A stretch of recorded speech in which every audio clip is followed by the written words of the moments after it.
diamants et tout. Et aujourd'hui, nous sommes là, hein, pendant que nous luttons, le Tshisekedi s'élève, hein, il va en France, il sort de là, il place des déclarations comme ça, il demande l'installation, la venue d'une base militaire française à la... Non. Trop c'est trop. Trop c'est trop. Mais est-ce que vous vous rendez compte de ce que ces gens-là nous font? Vous vous rendez compte? On peut être plus minable que Tshisekedi. Il y a possibilité d'être plus minable que Tshisekedi. Nous nous en prenons toujours à la France. C'est vrai. La France est le maître d'œuvre de tout ça. C'est vrai que depuis des siècles, la France a vécu du sang, de la chair du peuple africain. Mais nous aussi, Africains, nous avons des responsabilités. Regardez ce que vous appelez classe dirigeante. Regardez vous-même ce que vous appelez classe dirigeante africaine.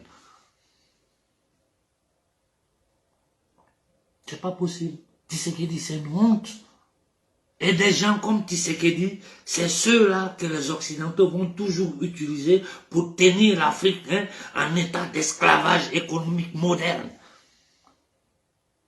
Et ils sont pleins dans la galaxie africaine. Les Insou, les Nasra du Tchad, les Tidjantiam, les Pakumboku, je sais pas quoi. Mais tout ça, c'est du n'importe quoi. Arrêtez d'appeler ces gens-là intellectuels.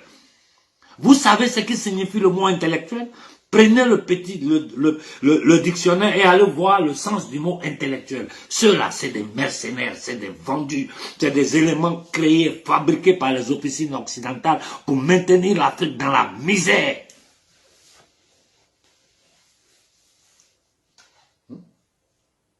On n'a pas fini de digérer ce qui se passe au Mali. Aujourd'hui, quand je suis là, je regarde ce qui se passe au Mali.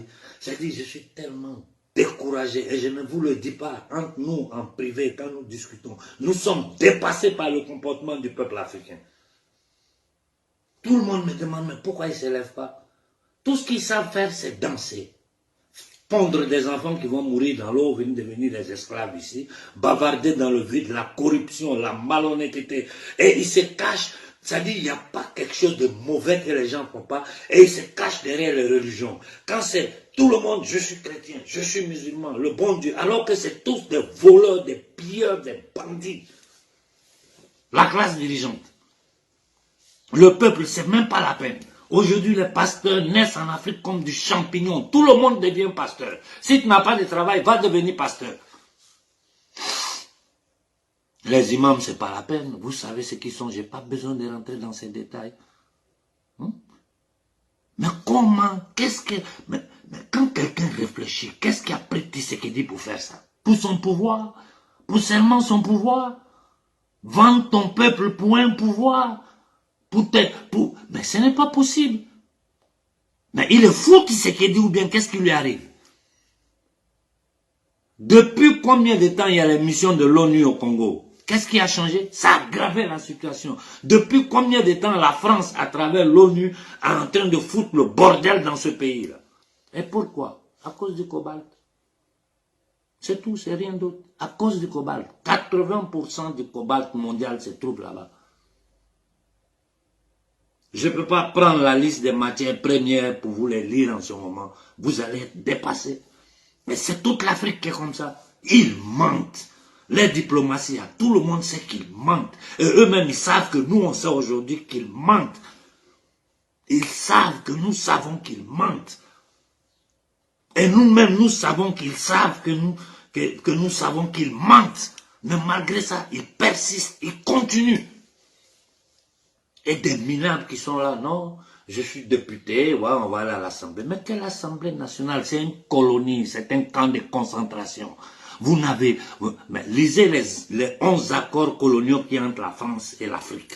Lisez ça. Ça, c'est pour notre précaré. Mais c'est pour toute l'Afrique. Et tous les Occidentaux ont le même paradigme. Aujourd'hui, la France est ensemble avec le Joe Biden, je ne sais pas comment il s'appelle, on vient de voter là, Joe Biden. Ils sont en train de s'arranger d'une façon ou d'une autre. Eux, ils doivent tenir l'Afrique en condition d'esclavage. Et qui les aide dans ça? C'est les gens comme les Thiam, les Kwakumboku, les Nasra qui veulent arriver au pouvoir au Tchad, les Lionel Zinsou, il n'y a pas plus misérable que lui. Et tous ces clics de voyous que vous avez à la tête des enclos coloniaux que vous appelez président. Et personne n'est capable de bouger. Je regarde en Centrafrique, je suis dépassé. Je suis dépassé. Ça veut dire, je ne comprends pas pourquoi encore en Centrafrique, les intérêts de la France sont sur pied. Dans les autres pays comme au Mali, je peux dire les militaires sont capables de tuer les Maliens pour défendre la France. Ça c'est clair. Les militaires sont capables de tuer les Maliens, les politiciens maliens. Ils sont capables de tuer le peuple malien pour défendre les intérêts.